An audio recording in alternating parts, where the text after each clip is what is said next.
The moment she leaned over my desk, everything I had been trying so hard to hide became impossible to ignore.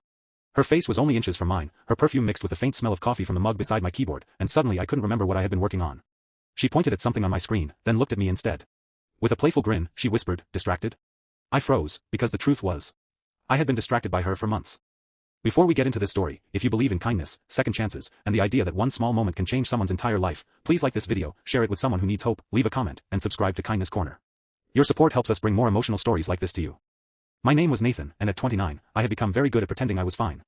I worked in a small marketing company where deadlines mattered more than feelings and everyone seemed to know exactly where they were going in life except me. I arrived early, stayed late, and kept my head down. After my father passed away unexpectedly, work had become the easiest place to hide. Nobody there asked why I sometimes stared at my phone without calling anyone. Nobody knew that my apartment felt painfully quiet at night. Nobody knew that I had stopped making plans because every future I imagined seemed to end with another person leaving. Then there was Claire. She worked across from me, always carrying a notebook filled with messy handwriting and ideas that somehow turned into brilliant presentations.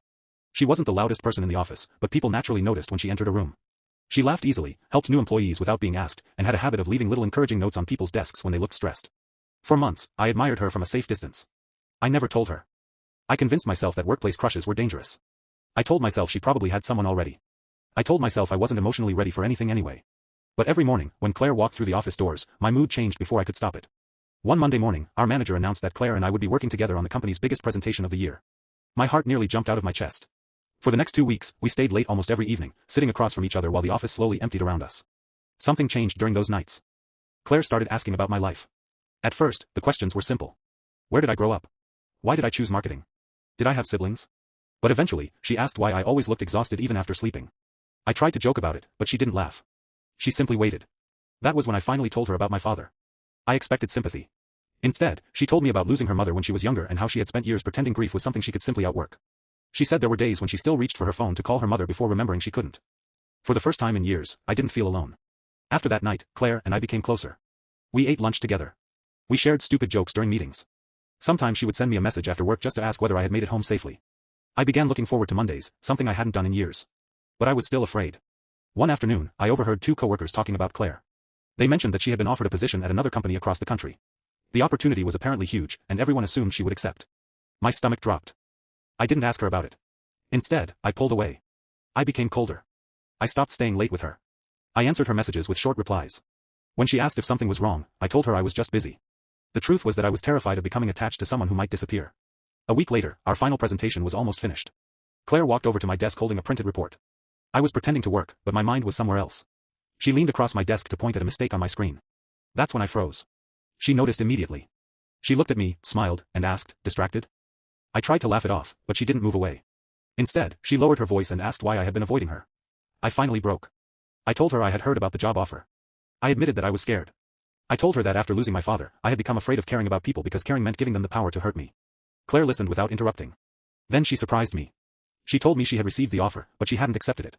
She said she had been waiting because she wasn't sure she wanted to leave the people who had become important to her. Then she looked directly at me and said that I was one of those people. My chest tightened. I asked why she had never told me. She smiled sadly and said she had been waiting for me to stop hiding behind my work. That sentence stayed with me. The presentation went perfectly the next morning. Our manager praised us, the entire team celebrated, and everyone headed out for lunch. But Claire and I stayed behind for a few minutes.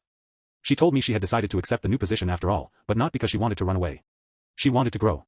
And for the first time, I understood that loving or caring about someone didn't mean holding them in place. Sometimes it meant supporting their courage to move forward. I told her I was proud of her. Then I finally told her the truth I had been carrying for months. I loved seeing her smile. She smiled back and said she had been waiting a very long time to hear that.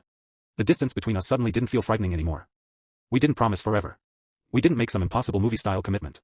We simply promised to stay honest, to call, to visit, and to never again let fear make decisions for us. Months later, Claire moved away. It hurt. But this time, the pain didn't feel like the end. We talked every night.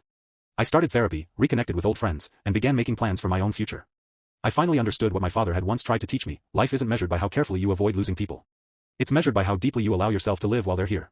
6 months later, Claire returned for a weekend. She walked into the office carrying the same messy notebook, and when she saw me, she smiled exactly the way she had that day beside my desk. I laughed and told her I wasn't distracted this time. She raised an eyebrow and said, "Sure you're not?"